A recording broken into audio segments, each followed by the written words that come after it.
Salut à tous, bienvenue pour ce premier numéro de l'année du Petit Journal du Japon. J'espère que vous avez passé de bonnes vacances et moi je vous souhaite une très bonne année 2022 ainsi qu'une bonne santé et soyons fous, pourquoi pas espérer une réouverture du Japon pendant l'année. Alors, c'est pas gagné, je vous en reparle tout à l'heure. Alors aujourd'hui, nous allons parler de la neige à Tokyo. Si vous me suivez un peu sur Instagram ou que vous avez vu ma dernière vidéo, vous savez qu'il a neigé à Tokyo et Yokohama. Je vous raconte tout ça en détail dans quelques instants. Ensuite, nous parlerons du retour du mochi tueur. Alors, le mochi, c'est simplement une espèce de gâteau à base de riz gluant cuit et chaque année, des personnes âgées meurent en mangeant. On continuera avec le point sur la situation Covid au Japon et vous verrez qu'elle s'est beaucoup dégradée, mais bon, c'est pas vraiment étonnant. Et on terminera en parlant de la baisse de l'âge limite auquel les enfants sont autorisés à entrer dans les bains publics du sexe opposé à Tokyo. Allez, sans plus attendre, le premier sujet, donc il a neigé à Tokyo et à Yokohama. Alors, malgré ce que certains médias français ou ce que certaines personnes sur Insta ou YouTube peuvent dire, c'est pas du tout rarissime, c'est pas du tout rare non plus. La dernière fois qu'il a neigé autant, plus de 10 cm environ, c'était il y a 4 ans. Mais chaque année ou tous les 2 ans, il y a des chutes de neige. Et moi, depuis que je suis là, ça fait donc 11 ans maintenant que je suis au Japon, ça a fait 11 ans le 31 décembre d'ailleurs, eh bien j'ai vu déjà 10 cm de neige à Yokohama au moins 4 ou 5 fois. Donc c'est pas vraiment rarissime, mais c'est toujours un joli spectacle et ça permet de prendre des jolies photos et malheureusement ça cause aussi pas mal d'accidents. Donc comme je viens de le dire, il est tombé 10 cm de neige en 12 heures le 6 décembre, donc jeudi dernier, et ça a provoqué pas mal de problèmes. Il y a eu une centaine de vols annulés, il y a eu des accidents de la route sur des ponts et sur des routes partout dans la région de Tokyo, et il y a aussi eu quelques retards sur certaines lignes de train. Mais c'est surtout le lendemain matin qu'il y a eu des problèmes parce que pendant la nuit, les températures sont descendues en dessous de zéro, il a fait jusqu'à -3 à Tokyo, et donc toute cette neige a gelé. Et le lendemain, donc sur les 2 jours en fait, il y a eu plus de 500 personnes hospitalisées pour des chutes. Et vous allez voir sur les vidéos que c'était vraiment des patinoires à certains endroits. Moi-même, j'ai glissé à plusieurs reprises, j'ai vraiment failli tomber plusieurs fois, mais heureusement, j'ai réussi à me récupérer. Malheureusement, d'autres personnes n'ont pas eu cette chance et il y a eu beaucoup de blessés et donc 525 personnes au total ont été hospitalisées sur les 2 jours dans la région de Tokyo. Alors ça a fait les news dans le monde entier, mais objectivement 10 cm de neige à Tokyo, comparé aux autres régions du Japon qui sont recouvertes de neige pendant plusieurs mois, c'est ridicule. Et les régions où il y a le plus de neige au Japon d'ailleurs, c'est pas du tout Hokkaido comme on peut le penser, moi c'est ce que je pensais avant de venir au Japon. En fait, ce sont toutes les préfectures qui sont sur la mer du Japon. Et chaque année, elles reçoivent énormément de neige.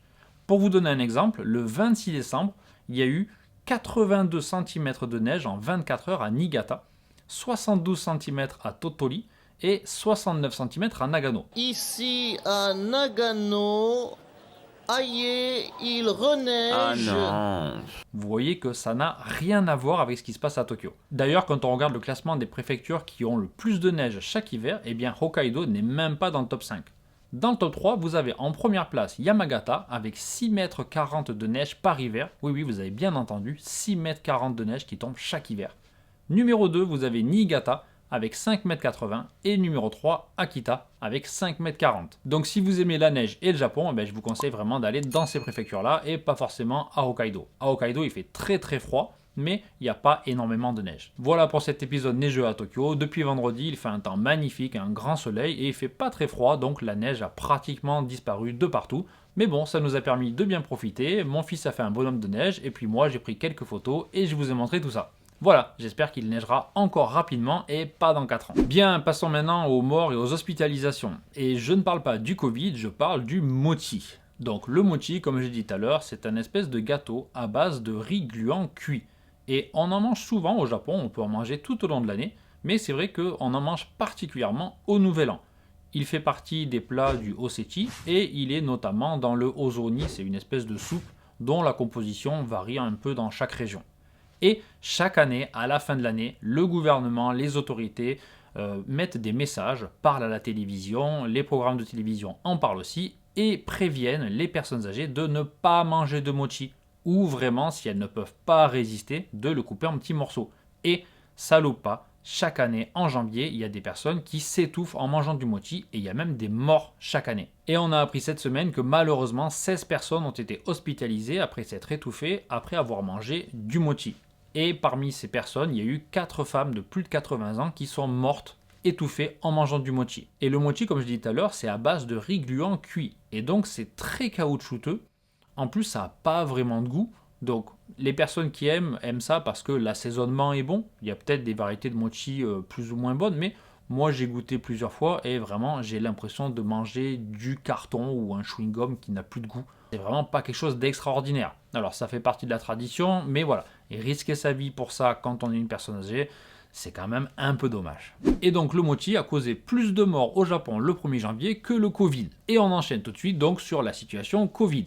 Donc chaque jour, depuis le mois de décembre, il y a entre 0 et 1 mort. Je vous l'ai dit plusieurs fois. Et on a les chiffres finaux pour décembre. Et en décembre, il y a eu seulement 28 personnes décédées du coronavirus au Japon. Donc c'est plutôt une bonne nouvelle, mais malheureusement c'était prévisible. Avec les fêtes de fin d'année, tous les Japonais rentrent dans leur famille. Surtout que là, la période était très propice. Il n'y avait pas de cas de Covid, il y avait très peu de malades et très peu de morts. Et ça faisait 2 ans que les Japonais se retenaient et évitaient de rentrer dans leur famille pour ces fêtes. Donc les déplacements de fin d'année plus le nouveau variant Omicron ont entraîné une véritable explosion des cas à Tokyo et il y a eu plus de 8000 personnes testées positives samedi à Tokyo. Pour l'instant, heureusement, le nombre de morts n'a pas du tout augmenté, il y avait seulement 1 mort hier et le nombre de personnes hospitalisées pour des cas graves est aussi assez faible. Il y a seulement 4 personnes hospitalisées dans une condition critique à Tokyo et 90 dans tout le pays. Donc quand on compare avec la France ou avec d'autres pays, ça reste encore des chiffres très très bas, mais vu l'explosion des nombres de personnes testées positives, eh bien, on peut s'attendre à une augmentation du nombre de morts. Alors après, dans le monde entier, apparemment, le variant Omicron causerait moins de cas graves, donc espérons qu'au Japon, ça soit la même chose et que les hôpitaux ne soient pas saturés. Et pour éviter cela, les autorités ont d'ores et déjà pris des mesures. Il y a déjà 3 préfectures qui ont été placées dans un état de quasi-état d'urgence. Il s'agit de Okinawa, où il y a vraiment énormément de cas. Il y en a eu beaucoup dans les bases militaires, mais maintenant c'est un peu répandu sur toute la préfecture. Ensuite, il y a Yamaguchi et il y a enfin Hiroshima. Concrètement, qu'est-ce que ça implique? Eh bien, ça implique que les restaurants sont invités à fermer à 20 h s'ils ne sont pas certifiés, ou à 21 h s'ils répondent à certains critères sanitaires. Bien sûr, en échange, ils reçoivent une compensation financière en fonction de leur taille et de leur chiffre d'affaires habituel. En plus, les habitants sont invités à réduire leurs déplacements et l'objectif annoncé est de réduire de 50% les déplacements des personnes.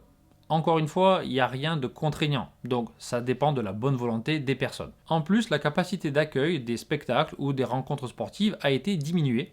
Elle est maintenant fixée à 5000 personnes ou à 50% de la capacité du lieu d'accueil.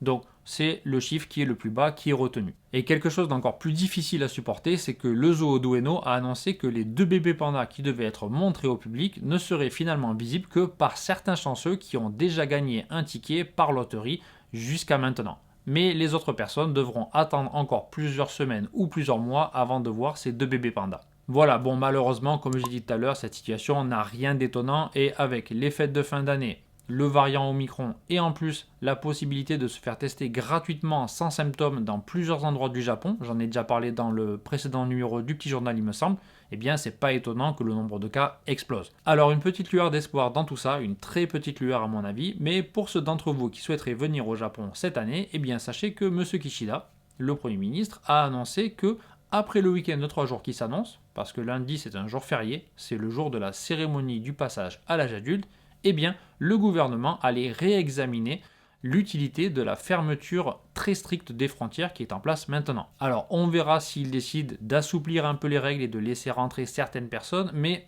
au vu de la situation à l'étranger et au Japon, j'ai pas trop d'espoir. Alors, on ne sait jamais, je vous tiendrai au courant dans le prochain numéro du Petit Journal dimanche prochain.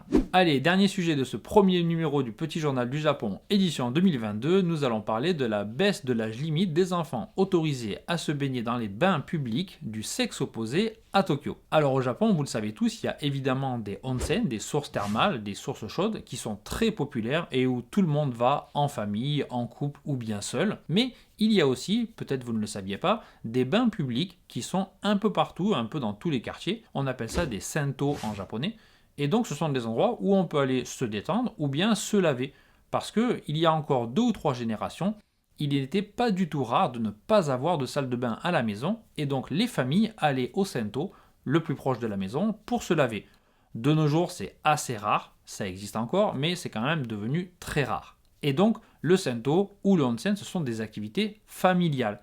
Tout le monde y va, c'est la sortie du dimanche pour certaines personnes, ou bien c'est pendant les vacances par exemple quand on va dans des onsen. Et jusqu'à maintenant, les enfants de moins de 10 ans étaient autorisés à entrer avec un parent ou un gardien dans les bains du sexe opposé. Et maintenant, Tokyo a décidé de baisser cette limite à 7 ans. Alors pourquoi cette décision a été prise? Eh bien parce qu'une enquête du ministère du Travail et de la Santé a révélé que 6 ou 7 ans, c'était l'âge auquel le maximum d'enfants commençaient à se sentir gênés dans les bains du sexe opposé. Alors, il faut savoir que Tokyo n'est pas la première ville à prendre cette décision, d'autres villes ou d'autres régions l'avaient prise avant elle, mais voilà, à Tokyo, c'est en place depuis cette année. Parmi les premières réactions, certaines personnes étaient un peu déçues ou mécontentes parce qu'elles avaient l'habitude de venir se baigner en famille. Il y avait par exemple un père qui avait 2 garçons et une fille de moins de 10 ans et ils avaient l'habitude de se baigner tous ensemble dans le onsen. Donc voilà, certaines personnes étaient mécontentes. Il y avait aussi des personnes qui s'inquiétaient un petit peu de la capacité de leur enfant à se nettoyer correctement. Parce que vous ne le savez peut-être pas, ou vous le savez peut-être, je ne sais pas, mais dans les onsen et dans les bains publics, avant de rentrer dans le bain, on doit se nettoyer, on doit se laver, mais complètement et parfaitement. Si vous entrez dans le bain avec un endroit un peu sale ou avec du savon, eh bien, on doit vider complètement le bain, le nettoyer et le re-remplir. Donc c'est vraiment un gros problème pour l'établissement et pour les clients. Donc voilà, je pense que cette crainte est un petit peu légitime parce qu'effectivement, il est fort possible que certains enfants de 7 ans oublient de bien rincer avant d'entrer dans le bain et que ça cause des problèmes.